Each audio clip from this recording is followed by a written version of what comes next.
how has it shaped the man you are today? Those all those years. Glad you're asking me that question at the beginning of this conversation, because it's harder to answer that when I've had 2 or 3 of these martinis. Daniel will be making another martini. I will be in a minute. Yes.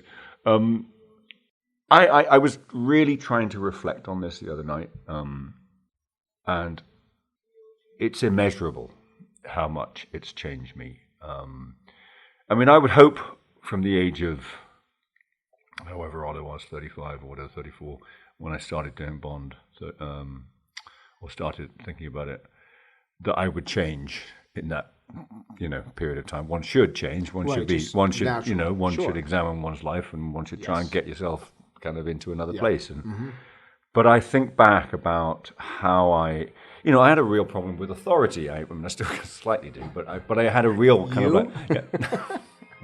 We've gotten into a lot of trouble together. But yes. But I feel like that I was always like, it's a bit like us and them, and who are these people? And with Barbara, Michael, who are the producers, they're kind of, these two people are coming at me, and offering me this job, and I'm always a bit like, why?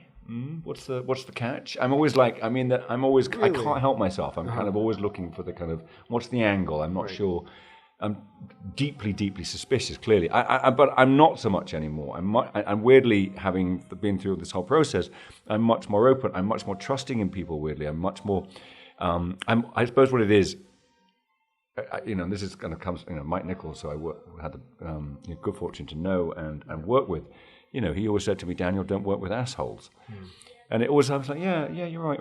And as I've sort of got older, I've just gone, yeah, you're really right. Don't work with assholes. If you get a chance and you avoid assholes, then you can show your best to people, and hopefully people can show their best to you. And that is sort of something I've learned over this time doing this in a way that I don't think I would have done if I'd been doing just a jobbing actor. Right. Because I was forced into a position of kind of authority, I suppose, or leadership, maybe is a better word. Okay. I was sort of put out front. Suddenly I was, that kind of, the image I always have in my head is we're all standing in a line, and someone pushes me, and I'm like, I've got to speak now.